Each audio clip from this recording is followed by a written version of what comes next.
Welcome ICS! Ito ay linggo na naman and welcome po sa unang linggo ng buwan. Tayong lahat ay magpupuri sa Panginoon kasama ang iyong kapamilya, kaibigan, kasambahay sa inyong kanya-kanyang mga tahanan ngayon. So, pangungunahan tayo ni Pastor Sam, Pastor Sarah, Pastor Jabez, and Nab sa pagpupuri sa Panginoon.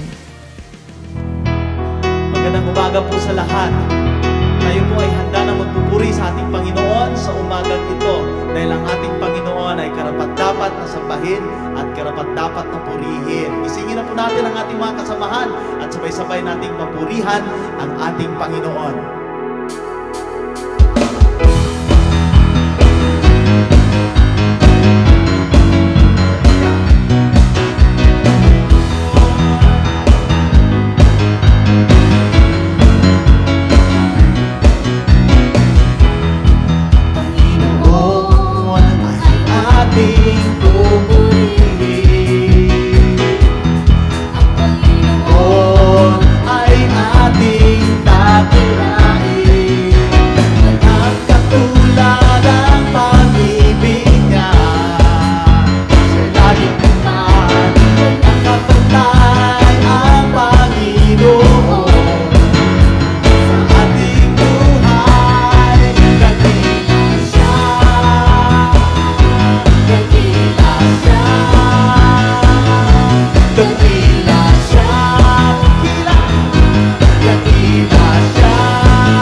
nga pong matapat ang ating Panginoon.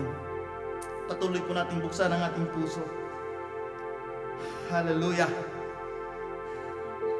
At ipahayag, buksan ang ating puso at ipahayag ang kanyang kabutihan.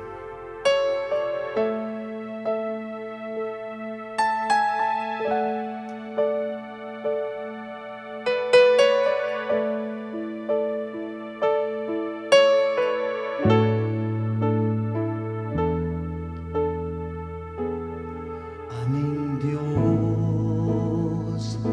kay buti mo mula pa noon hanggang ngayon, at sa habang panahon, sa bawat salinlahi katapatan mo ay naroon, aming Diyos. Wala na ngang ibang Panginoon.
Tunay nga na ikaw ay dakila.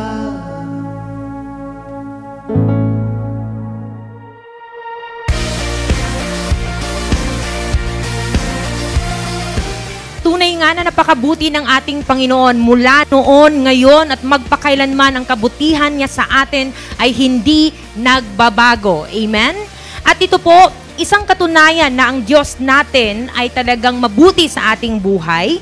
Lahat tayo ay binibigyan niya ng pagkakataon na magbigay para sa kanyang gawain. Kung meron po kayong mga Biblia, buksan natin sa Proverbs chapter 11 verse 25. Ang sabi po dito, a generous person will prosper. Whoever refreshes others will be refreshed. No? Kung sino daw ang taong mapagbigay ay higit na pinagpapala ng Panginoon. Ang nagdidilig sa iba ay didiligan din niya. So kagaya po ng ICS Church ngayon, meron tayong ongoing na ICS COVID-19 Task Force. At ito po ay tumutulong para sa mga frontliners natin at maging ang ating mga kapatiran po na nangangailangan. Kung nais nyo pong magbigay ng inyong mga donations sa ICS Church kasama ng mga tithes and offerings po, meron tayo sa screen na instruction and bank accounts para po makarating ang inyong mga tulong at mga kaloob sa simbahan. Maraming salamat. Tayo po'y manalangin. Panginoon, maraming salamat sapagkat tunay na hindi ka nagkulang, walang katapusan ang iyong pagpapala at kabutihan sa amin. Ikaw ang Diyos na hindi lamang nagbibigay ng sapat, kundi higit pa sa aming pangangailangan. Sa iyo ang lahat ng papuri sa pangalan ni Jesus. Amen.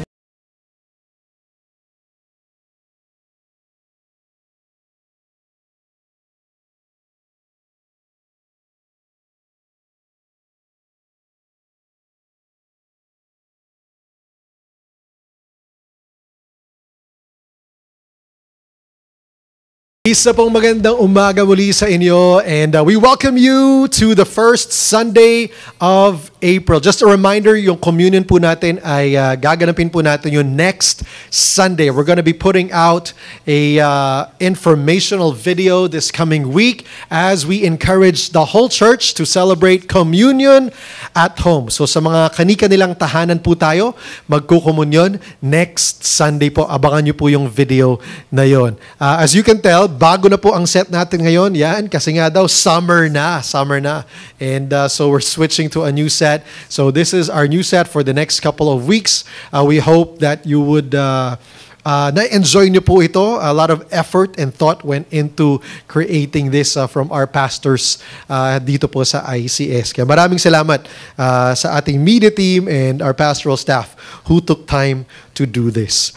Today's message is called Focus on Forever. So if you're taking notes, sulat po natin to, Focus on Forever. Babasahin po natin ang sulat ni Apostle Paul, si Apostle Pablo. He wrote a letter to the Corinthian believers. And ito po ay matatagpuan sa 2 Corinthians chapter 4 and verse 16. If you have your physical Bible, maaari pong you can turn there, or di kaya naman electronic Bibles. Samahan niyo po ako sa ating pagbasa nitong passage na to. 2 Corinthians chapter 4 and verse 16. Sabi po dito, though our bodies are dying, our spirits are being renewed every day. For our present troubles are small and won't last very long. Yet, they produce for us a glory that vastly outweighs them and will last forever. So, we don't look at the troubles we can see now. Rather, we fix our gaze on things that cannot be seen. For the things we see now will soon be gone. But the things we cannot see will last forever. So para po sa ilan sa atin na hindi nakakilala kay Paul or what this letter is all about, si Apostle Paul ay isa pong tagapagsulot ng Panginoong Jesus in the first century. Pero hindi po siya kasama sa 12 disciples. He's one that came late to faith. Medyo nahuli po siya. No? He only became a follower of Jesus nung wala na ang Panginoong Jesus dito sa mundo. And unique yung encounter niya kay Christ. It was supernatural, but this life change was very dramatic. Kasi si Paul, bago po siya naging tagapagsunod sa Panginoong Jesus, he actually persecuted Christians. He was a terrorist. He terrorized Christians. Dahil hindi siya naniniwala na tama yung pinapangaral at tinuturo ng mga Kristiyano. But remarkably, because of his encounter with Jesus, he suddenly became a devout follower of Christ. 180-degree turn around. And he ended up writing the majority of the New Testament. At ganun din po, nagkaroon siya ng desire na ibalita ang mabuting balita in parts of the Middle East kung saan hindi pa na ipapahayag ang salita ng Panginoon. This letter na sinulat niya, again, is a letter encouraging yung mga recipients sa city of Corinth, sa Corinto. And here, he was telling them, alam nyo, yung mga karanasan namin, napapersecute kami, dumadaan kami sa iba't ibang klaseng kahirapan dahil sa gospel, dahil sa pangangaral sa salita ng Panginoon. Pero sa kabila ng mga bagay na ito, itong mga bagay na kahirapan na hinaharap namin ay mga temporary lamang. Panandalian lamang itong mga bagay na ito. And he's encouraging them. He's saying, alam nyo, sa ating pagsunod sa Panginoong Jesus, hindi dapat tayo ma-overwhelm doon sa mga bagay na panandalian lang, yung mga suliranin, yung mga cares, yung mga sitwasyon na hinaharap natin that will afflict or make our life difficult. Bakit? Kasi yung mga bagay na yun ay bahagi sa ating pamumuhay. Bahagi. Hindi lamang sa mga taong sumusunod sa Panginoong Jesus. Even if you don't follow Jesus, mararanasan natin ang kahirapan. But Paul is saying, ang mas maigi ay mag-focus tayo sa mga bagay that are eternal. Things that will last forever. Yung mga bagay na pawalang hanggan dapat ang pagtunguhan natin. The thing is, whatever we focus our attention on, here's the truth. What we give attention to affects our attitude. Napansin niyo po ba yun? This past week, ano po ba yung madalas na napagtuunan ng ating mga energies, ng ating kaisipan? Anong pumuno sa ating oras itong nakalaang linggo? Kung anong bagay yun, most likely, mapapansin po natin, yung mga ugali natin, yung behaviors natin, nag-reflect doon sa mga bagay na binuhusan natin ng oras at panahon. That's just a reality. Ang kalungkutan po nito, whatever we spend most of our time in, ultimately, hindi lang yung ugali natin ang maapektuhan. Pati ang pamumuhay po natin ay maapektuhan. So, here is one truth that I want us to remember today. Our vision drives our mission. Kung anong ating pangitain, kung anong ating pinagtutunguhan, nakikita natin, yun po ang mangyayari sa ating pamumuhay. Whatever drives our life every day will be affected by what we see and what we focus our attention on.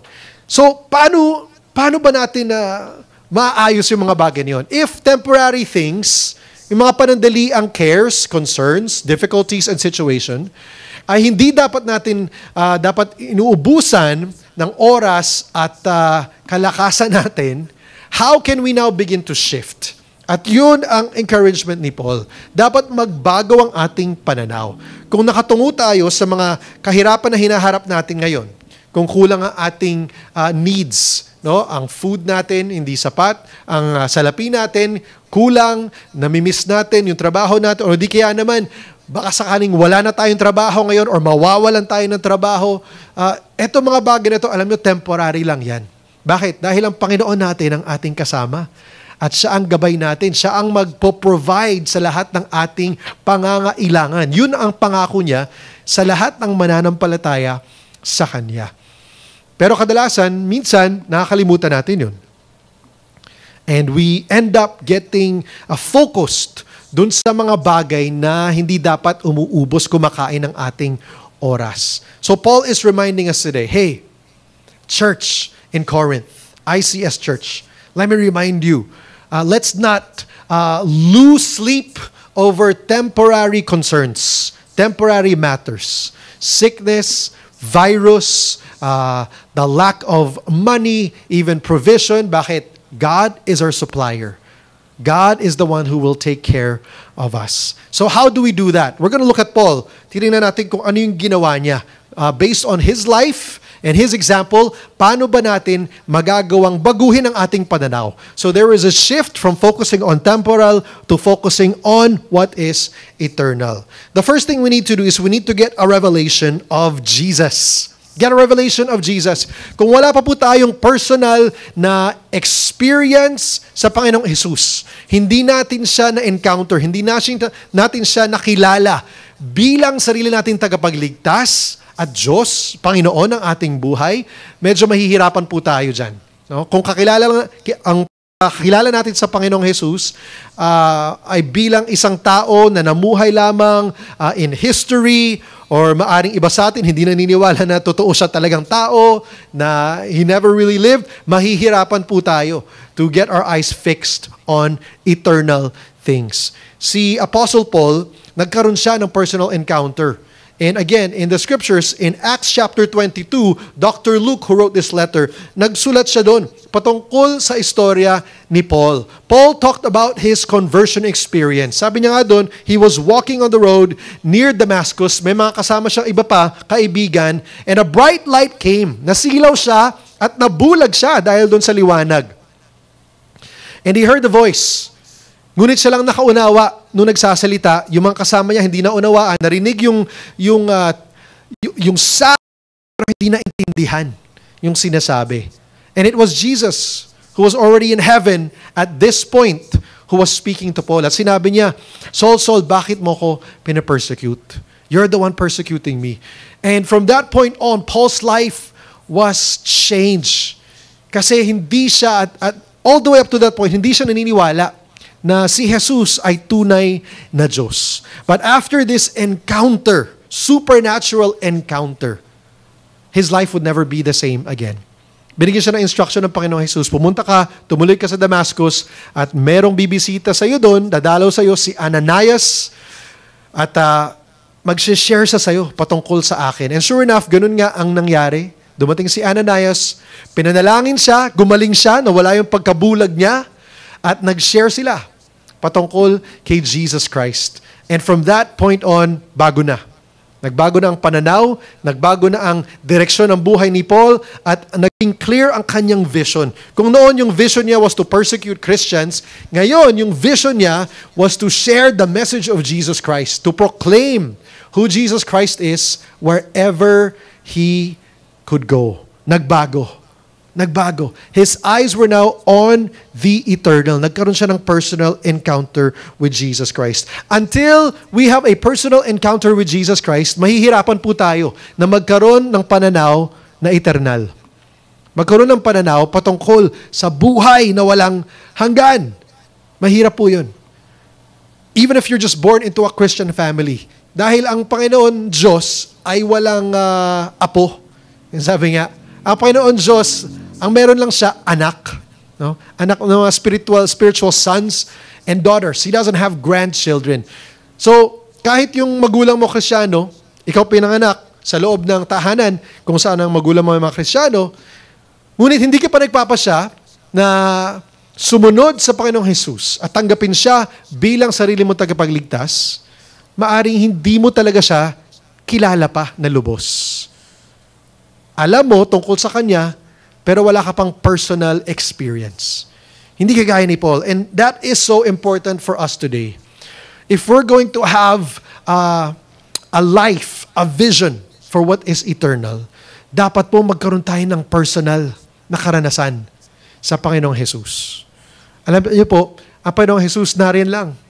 Palagi natin siyang kasama. He's actually pursuing us. God's Spirit pursues us. Ang pangako niya, anybody who turns towards me, I will not turn away. And you can experience Him today in your life. If you would just make a decision, kung gagawa po kayo ng pagpapasya ngayon, na kilalanin siya, tanggapin siya, that can begin today. Until you have that personal encounter, it will be very difficult to have a vision for eternity. Secondly, para po tayo magkaroon ng pananaw patungkol sa eternity, we need to get faith for the journey. Kailangan po tayo magkaroon ng pananampalataya para sa ating paglalakbay, para sa ating buhay. How do we get that? For Paul, the moment he came to faith in Jesus Christ, dun nagsimula. The old is gone, the new is here. Dumating na yun, pagbabagong buhay niya. Ngunit, hindi po tumigil dun ang lahat. Dahil it was because of his faith that allowed him to push forward. Napakarami pong karanasan si Paul. The moment he became a follower of Jesus, hindi po naging maaraw ang araw-araw niya, blue skies palagi. No, hindi po ganun. Actually, ang nangyari niyan, nakaranas siya ng matinding persecution. Dahil dun siya nanggaling, kung saan-saan siyang nagpunta, at nangangaral patungkol sa Panginoong Jesus, nakaranas siya ng beating, ng imprisonment, na shipwreck siya, no? Na maroon siya sa isang island, at kung ano-ano pang nangyari sa kanyang buhay. At kung titingnan natin, para siguro sa mga ibang tao, kung hindi totoo yung kanyang karanasan sa Panginoong Jesus, maaaring nag-give up na siya. Bakit? Kasi dadaan ka ba sa ganung klaseng kahirapan? May mga times na munti ka na siyang mamatay. At kung sa ibang tao, naku, kung ganito lang, wag na lang. Di ba? Wag na lang. Hindi ito yung sinalihan ko. Hindi palaging kaginhawahan ang naranasan niya sa kanyang buhay. Ngunit hindi siya umatras. Nagpatuloy siya sa kanyang pagsunod sa Panginoong Jesus sa araw-araw ng kanyang pamumuhay. Merong mga good days, merong mga bad days, pero sa halip na tumalikod siya sa Panginoong Jesus, nagpatuloy pa rin siya. The difference is the faith that he had in Jesus Christ. At alam niyo yung pananampalataya, hindi natin nakikita yan eh. This is based on who Jesus is and what He has said. Faith is believing that God said what He said He will do, right? That He will do, believing that He will do what He said He would do. Hebrews chapter 11 tells us, explain to us what faith is. And for Paul, it was because of his faith. Dahil sa kanyang pananampalataya, dahil patuloy siya nagtitiwala at naniniwala ng Panginoong Jesus ang tumawag sa kanya at yung mga ginagawa niya ay sang-ayon sa layunin ng Panginoon Diyos, kaya't hindi siya umatras sa kahit anong challenges, kahit anong suliranin, kahit anong kahirapan na kanyang hinarap. Faith will do that for you. At iba't ibang tao po, no? There are all kinds of faith. What is your faith in today? Para ilan sa atin, kung yung pananampalataya natin ay nakasandig sa salapi, napakahirap ngayon yan, ano? Kasi yung salapi nga, kung wala kang kita, di ba, walang trabaho, wala kang sweldo. Paano na yon? Kung nakasalalay yung pananampalataya mo sa trabaho mo, yung iba sa atin nga, delikado ngayon ang ating mga trabaho. Because of what's happening in world economy, in the Philippines, Metro Manila, around the world, dahil sa virus na ito. Saan nakasalalay ang ating pananampalataya? If it is anything else except or aside from the Lord Jesus Christ, medyo alanganin, di ba? Medyo alanganin. Bakit? Kasi yung mga bagay na yon ay hindi sigurado.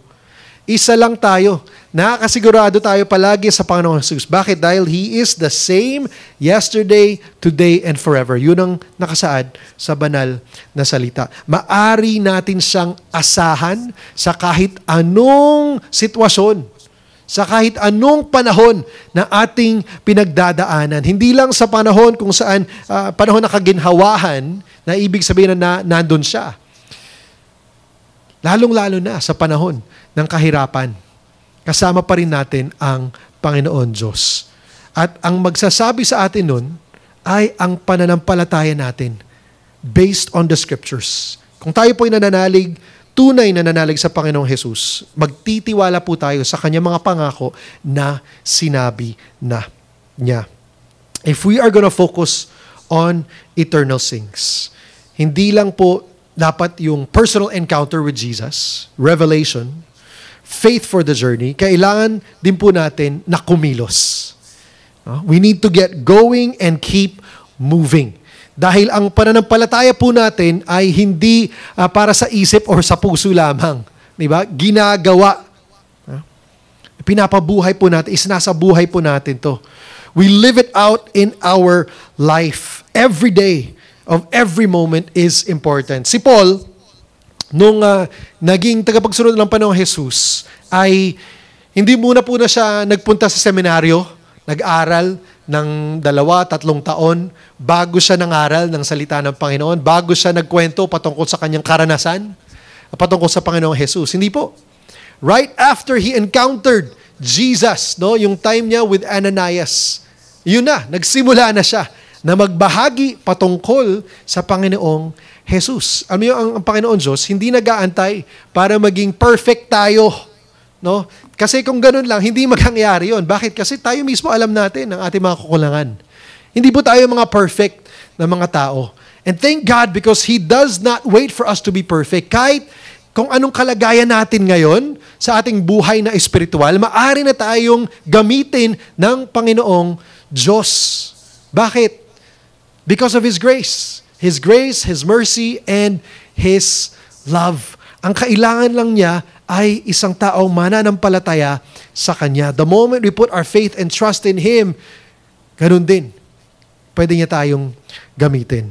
That is what Paul did. The moment he became a follower of Jesus, he started sharing about Christ. He started preaching about the gospel of Jesus Christ. Alam niyo, para sa mga ibang Kristiyano in the first century, medyo kinabahan sila. Yung first time narinig nila, si Paul darating, gusto daw makipagpulong sa mga ibang Kristiyano sa Jerusalem. Kinabahan sila kasi alam nila yung kanyang reputation. No, yung reputation ni Paul was a persecutor bago siya naging Christian. At yung mga iba sa kanila, iniisip nila, nako, baka kunyari lang yan na Kristiyano pero hindi talaga. Baka para lang malaman niya, di ba? Kung sino yung mga Christians para ma-persecute niya at mapatay. And it took a while for the leaders, for Peter, for James, for John to actually believe. It was only because of Barnabas. Dahil sa pag-testimony ni Barnabas, sa pagkwento ni Barnabas, sa pag-endorse ni Barnabas kay Paul, kaya siya tinanggap ng mga apostles sa Jerusalem. There will be other things na na-encounter si Paul over his journey in following Jesus. Ang kagandahan po nito, every step of the way, hindi siya tumigil. Kung ito man ay because he thought he didn't have enough, no? Hindi yun ang dahilan para hindi tayo magpatuloy dahil kulang yung kaalaman natin patungkol kay Jesus or hindi pa natin nabasa lahat ng nasa loob ng Biblia, hindi pa natin naunawahan lahat ng theologies, ng lahat ng doktrina. Hindi po. Ang kailangan lang natin, ang hinahanap lang ng Panginoon, isang taong mananampalataya sa Kanya. And the moment we surrender to Him, maaari niya po tayong gamitin kung nasaan lugar tayo, kung anong kalagayan natin, right there and then. That is all that the Lord wants. You know, when we get a revelation of Jesus, when we get faith for the journey, when we decide to go and keep on moving, that is where the difference will come. Makikita po natin ang pagbabago sa buhay natin. Bakit? Kasi hindi na nakatungo dun sa mga bagay na temporary lang. Kung nakatungo po tayo sa Panginoong Jesus, sabi sa banal na salita, He is the author, the finisher, the perfecter of our faith. Hindi tayo kailangan mangamba sa mga bagay na hinaharap natin ngayon. Bakit? Kasi sinabi na yan sa banal na salita. Sinabi nila yan sa Bible na lahat ng mga bagay nito nararanasan natin ngayon ay magaganap. There will be wars, rumors of wars, magkakaroon ng mga sickness and plagues nearing the end, nearing the return of Jesus Christ. Kaya ngayon po, ako wala akong pangamba. Dahil naniniwala ako, nagtitiwala ako ng Panginoong Jesus ay totoo sa Kanyang mga salita, sa Kanyang mga pangako. Yung mga sinabi niya ay pinaghahawakan ko. Kaya maaaring hindi ko alam exactly kung ano mangyayari bukas, lahat ng detalye nun, ngunit ang loob ko ay panatag. Dahil naniniwala ako na ang Diyos na buhay, Panginoong Jesus, ang siyang nangunguna at naroon na siya. At dahil dun sa katotohanan na yon, maaari akong makatulog mamayang gabi at kayo din. Maaari niyong maranasan yon. Kung meron po ilan sa atin ngayon na nakikinig dito sa broadcast na ito, yung nasabi niyo sa sarili niyo na gusto ko yun, nais ko yun. para sa aking sarili. Maaari pong mangyari yun. Magsimula yan ngayon din. Sa magitan ng panalangin, paglapit sa Panginoong Jesus. Ang pangako niya sa atin kung tayo ay magtitiwala at maniniwala sa Kanya bilang tagapagligtas, bilang Panginoon ng ating buhay, mararanasan natin ang fullness of life, kabuuan ng buhay. Kaya po sa ilang sandaling ito, sa aking pong panalangin, kung ito po'y nais nyo, gawin nyo po itong panalangin na parang sa sarili nyo rin. At sabay-sabay po tayo lumapit sa Panginoon. Panginoon Diyos, nagpapasalamat kami sa inyong pag-ibig sa amin.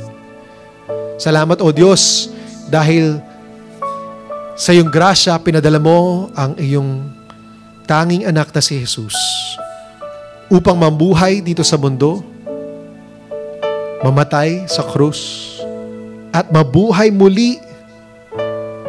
Hindi na siya mamamatay ulit. Salamat, Panginoon, sa iyong pag-ibig, sa iyong grace.